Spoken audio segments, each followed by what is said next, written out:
special guest. He's a CEO, an author, speaker, and a podcast host as well. No other than Mr. Tyler Chisholm. How are you, Daniel?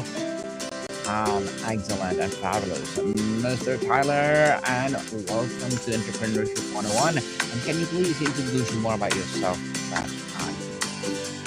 Well, I think you captured it nicely. I fill my days being the CEO of Automotive Marketing. We're a full-service marketing company with clients in Canada, but across North America.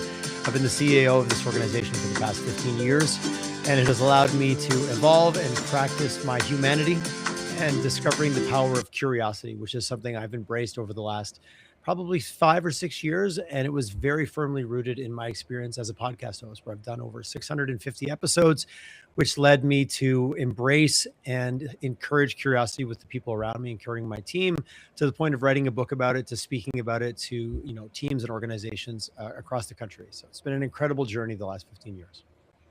Incredible journey indeed, and thank you for sharing your knowledge and wisdom to the world, Mr. Tyler, here on Entrepreneurship 101.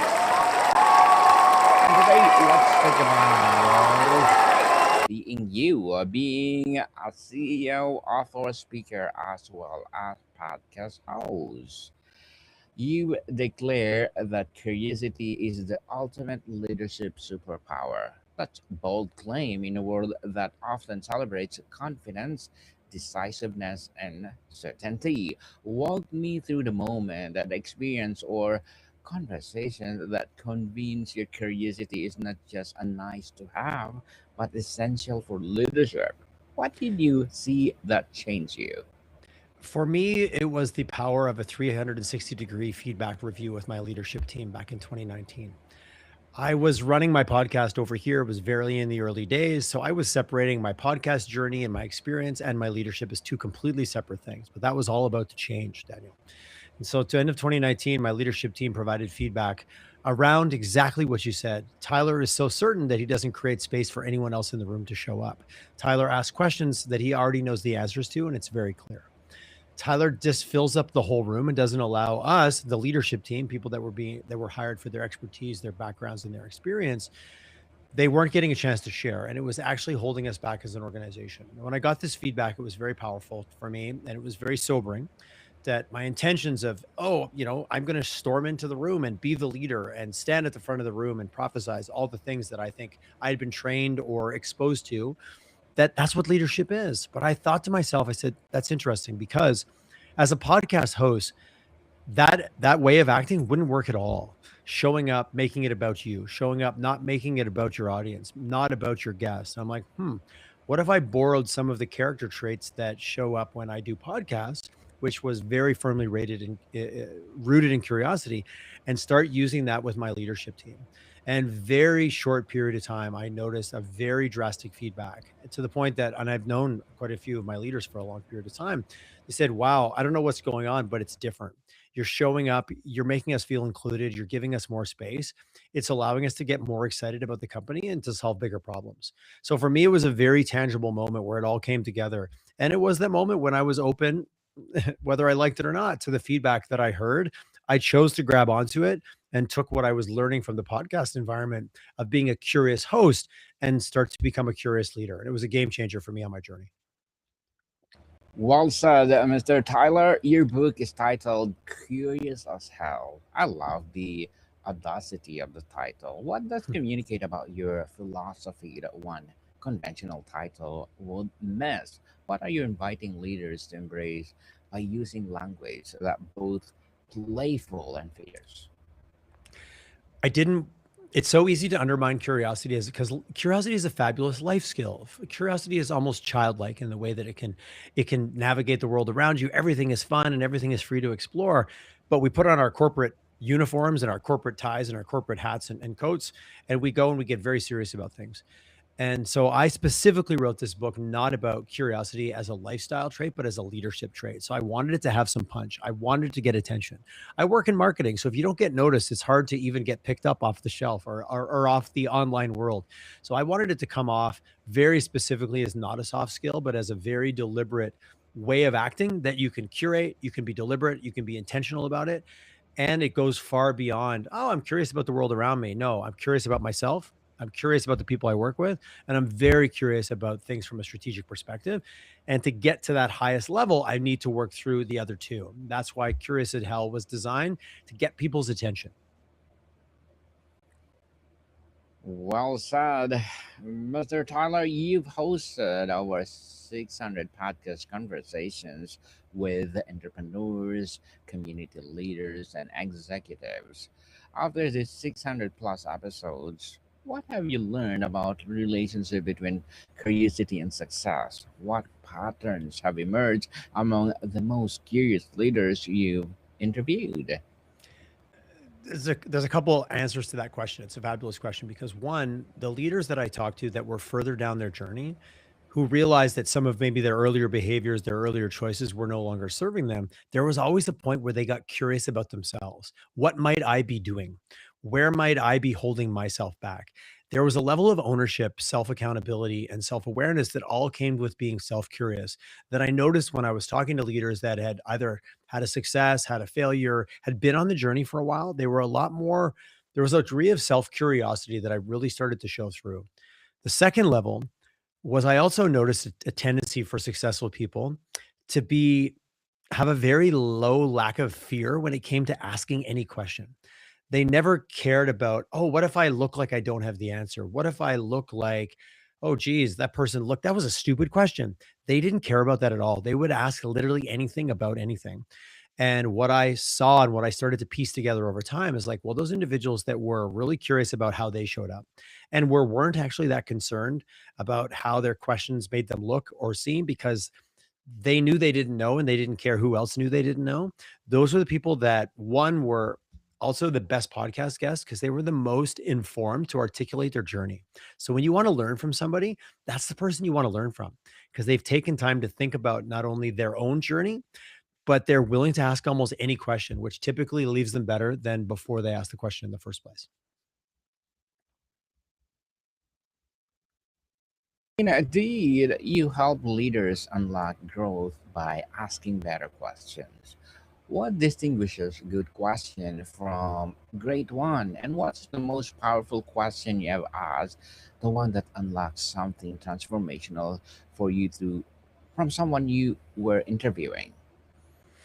What a great question. I think any question that opens up a possibility in that other individual that they didn't recognize. And that's not as simple as saying, "Oh, what if I asked an open-ended question?" I'll give you an example.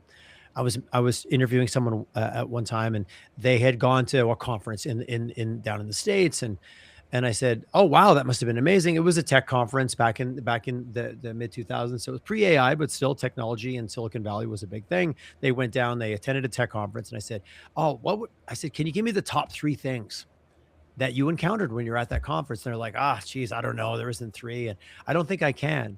And all I said was, "What would it be like if you could?" And they kind of looked at me, and then they answered.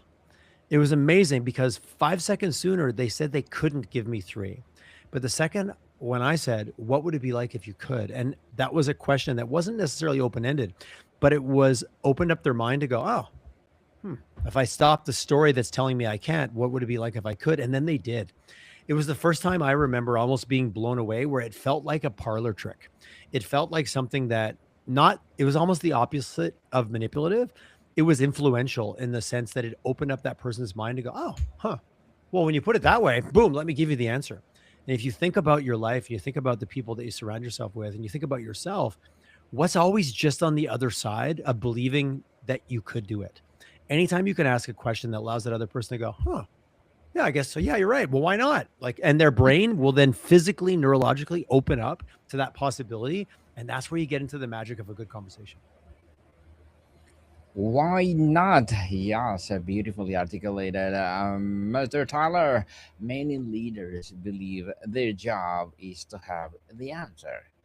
You're suggesting their job is to ask the questions. How would you help leaders make that shift? What is the resistance you encounter and how do you work through it? I think it's the belief that we have to have the answers alone.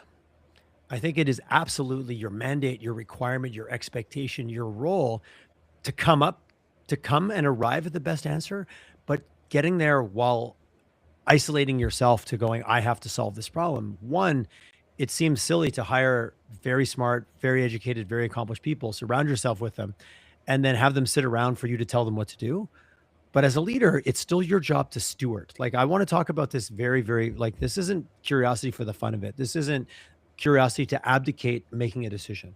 As a leader, oftentimes it is your role, it is your responsibility to say, this is the way we're going. How did you get to that decision, though? How much input did you get from the people around you?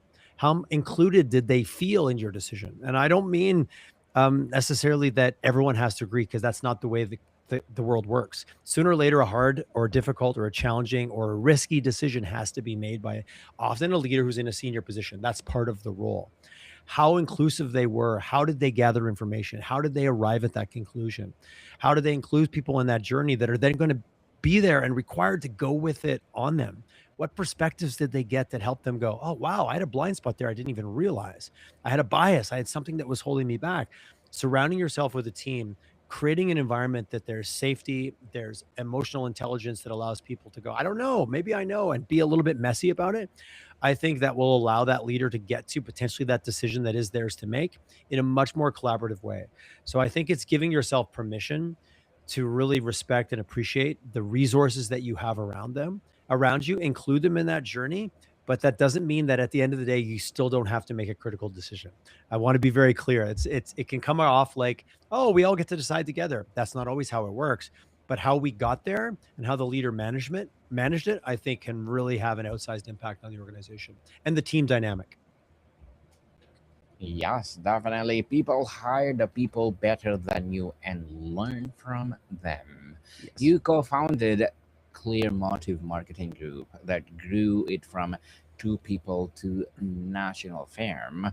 How did the curiosity shape that journey? What question did you have to ask of yourself, your partners, your clients, your team that made a difference between staying small and scaling?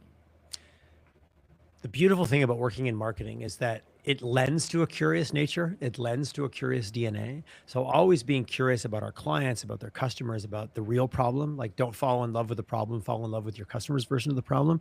That's almost table stakes for our business. And I think also why, when I found my way into marketing, like so many of us, that maybe wasn't the path that we were on, we ended up in marketing, fell in love with it. But the thing that actually has moved us ahead as an organization is when we got really curious and really deliberate, almost sometimes uncomfortable, about questioning, what are our blind spots? Where are we getting in our own way? Where are we delivering a certain project in a certain way just because that's the way we think it should be done? What if we did it differently? Where am I as a leader actually holding my team back, which is what happened to me back in 2019, 2020, when I realized my addiction to certainty and my addiction to being the man with all the answers at the top, at the head of the boardroom table, was actually hurting the growth of our organization and our culture, our profitability, our revenue, our team, the quality of people that we are able to attract now because of that shift. Only because we were curious enough. And my business partner and I thrive in this environment. We push each other. We ask hard questions of each other in a safe way that forces us to grow as individuals, that allowed us to grow as a company. And I guarantee that if we hadn't been willing to have those tough conversations with ourselves, we would have been still stuck where we were 5 years ago, 10 years ago, 15 years ago. Well said, Mr. Tyler. Was the relationship between curiosity and resilience? When things got hard, and I assume they did, how did you staying curious help you navigate challenges that certainty the confidence could not solve? Oh, what a great question. There's always another way to look at the elephant. And the problem with stress is it forces tunnel vision. It forces you to be like, ah, this is the thing, this is the wall, this is the mountain I have to climb. Versus, well, like, wait a second. What if I step back? What if I remove myself? What if I take a big breath, allow my parasympathetic nervous system to go, wait a second. What if I went around the mountain? What if I went under the mountain? What if I went through the mountain? Why do I have to stand right up facing it and think that was the only option? So for me, the curiosity often had allowed me another way around or another path that, I'll be honest, without curiosity and stress and target fixation on the problem, it often becomes surmountable. That elephant is charging at you. What if I step to the side? The what if of curiosity and the what could it be like if this was totally different? What would it be like if I was reflecting versus reacting? Those are the things for me that I'll be honest, I work on every day, because stress and pressure and the speed and intensity of the world we live in, that we all live in, can really narrow your focus to the point that you're only looking at the elephant or the mountain. I'm using two metaphors. Let's use the elephant, because sometimes it feels like it's running at you. What if I just Yeah. stepped beside? What if I gave the element something to eat? It might stop running. Okay, I'll stop with the metaphors. But I think that when I'm able to pull back and get curious about the situation from multiple perspectives, the size of the elephant or the size of the mountain often decreases. Well said, well said, Mr. Tyler. You build a company that you build platform. How does curiosity serve you differently as a CEO versus a podcast host? What does the practice look like in its context? The beautiful thing about being a podcast host, and Danny, you probably know, it's pure curiosity at its best, because the podcast host that doesn't show up curious doesn't get that many follow-up guests on their podcast. So for me, it was the transition of showing up. I don't have to have all the answers. I shouldn't. I'm not the expert. It's not about me. It's about the guest. It's about the audience. It's about the journey that I can help that guest go on while they tell their story. It was so pure, but it was a beautiful, it was like going to the gym. I got to practice. And there was a period of time during COVID when I was doing 4, 5, 6 episodes a week. So I was practicing being curious in a very controlled environment, where asking a ridiculous amount of questions is not only accepted, it's expected. You're the podcast host. So for me, it was taking what I could learn from that environment where I could practice. And I'm a really big believer that curiosity is something you can practice, because I can be a little bit more curious one day, maybe a little bit more curious less the next. Was I under stress? Was I not? What was the situation? Bringing it into my work is, I still practice it every day. But because I had the podcast environment, it really taught me what it felt like and what it sounded like and how I showed up. So that was for me, I think, my hack or my unlock to allow me then to go to into a meeting and leave going, huh, if that was a podcast, that wouldn't have been very good. I talked way too much. So for me, it was the podcast transition to leadership, curiosity, that was really the opportunity where I purposely and deliberately got better at it.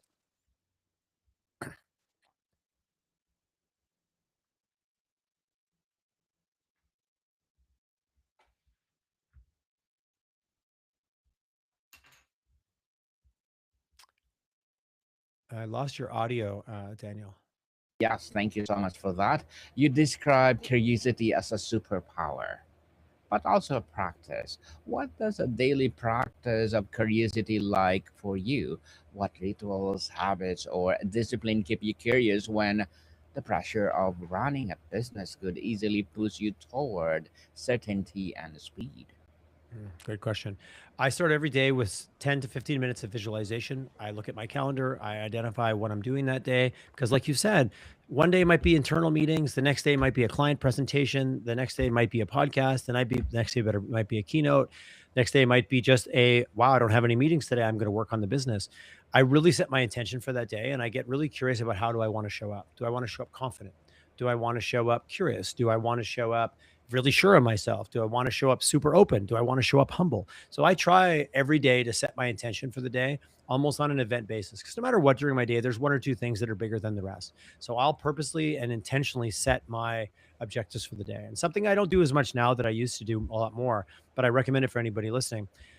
I take a piece of paper, old school piece of paper. I draw a line down the center, and I'll often write the behavior on one side, on the right side, that I want to focus on, and a behavior that I'd like to really maybe move away from or have less of. And whenever I'm in a meeting, so example, I might write curiosity on one side, and I might write fixed mindset on the other side, because I think that the opposite of a curious mind is a fixed mind versus a growth mind. And then whenever I finish an interaction, a meeting, a conversation, I'll take really quick notes, 30 seconds, 20 seconds, of how I thought I showed up and how it actually positively or negatively took away from my desired outcome. That's probably one of the most powerful habits that allows me to reflect versus react in real time during the day based on the intention that I set. And it's not always perfect. I don't always nail it, but I learn as much from the negative side as the positive side. But more importantly, it's that little miniature moment of reflection that allows me to choose my behavior more deliberately for my next interaction. And in my role, I go from meeting to meeting to appointment to appointment. So I'm constantly moving. And if I come out of one meeting that wasn't awesome, didn't feel great, I have that little moment, that little opportunity to reset before I go into the next one. I don't mean hours, I mean moments. I mean 20 seconds, 10 seconds, 30 seconds. Everyone says they don't have time. I would argue that pushing the pause button for 10 seconds will actually feel like it gives you more time because you settle, you reflect, and then you move forward with intention. Well said again, Mr. Tyler. And how do you cultivate curiosity in terms and organizations? What's your approach to building a culture where people feel safe asking questions, challenging assumptions, and staying open? Daniel, leading by example isn't the best way, it's the only way. As a leader, as a manager, and you don't have to have a title. I want to be clear. Anyone can be a leader by taking the lead. How are you creating comfort in that room? How are you creating live examples? Because people watch, and you can say that this is going to be a curious meeting, but if people get shut down, if their ideas get neglected, if heaven forbid someone comes in and just dictates and says, "This is what we're doing, I don't care, take it or leave it, or get out of here," that's not going to encourage the next meeting to be very open or very curious. So I think you need to set the tone. I think you need to catch yourself when you're jumping in with the answer. For those of us who like to jump in quickly and who can think and speak quickly, it's very easy to overpower and easy to take over the room. So for me, that was an example of something I had to check myself. Someone asked a question and I'm literally like, me, I know, I want to answer. Like it's the little kid in me wanting to jump up. Get that under control in a way that you give space for other people in the room to go, because you have people in your teams that'll speak up and you have people that want to speak up a little bit later. Make sure you make space for everyone in that room. And I do believe over time, people observe, people are very intuitive, people are very observant. If asking questions and speaking up gets rewarded with space, with feedback, with engagement versus getting shut down, you'll get more of whatever behavior you encourage, or certainly more of whatever behavior you tolerate. Well said, Mr. Tyler. You've been exploring a series of conversations with the experts across business, finance, leadership, faith, and human dignity. You sat with hundreds of leaders, including types like Mr. Alex, a serial entrepreneur, Mr. Mike as a revenue leader, Tommaso as an organized architect, and Stuart a dignity and belonging. If you could synthesize what you learned from them and others, what would you say is the common thread that separates leaders who truly grow from those who plateau? Danielle, it's a very simple mantra that I have heard, I've observed, I have worked on my entire life, and I continue to work on it. It's the simple concept and the simple truth and simple belief that the meaning of your communication is the result that it gets. I'll say that one more time. The meaning of your communication is the result that it gets. The personal accountability, the personal sense of responsibility, the sense of ownership that no matter how I'm perceived, that's up for me to influence. If that person didn't understand me, I need to be more clear. If that person felt marginalized, I need to act in a way that doesn't make them feel that doesn't encourage them to feel that next time. I don't believe you can make anyone feel a certain way. We all still get to choose our how we react to things. But as a communicator, if I completely own how I show up, how I influence, how I impact the people around me, because that ultimately is the only thing I can change and influence. Those are the leaders I have seen kind of go quote unquote to the next level because they're willing to work through that layer of, oh, I don't know why these people around me just don't understand. Maybe I have a role to play in that. Maybe it's not blaming, maybe it's owning. And the more you own your communication and your impact as a leader, the more successful you will be.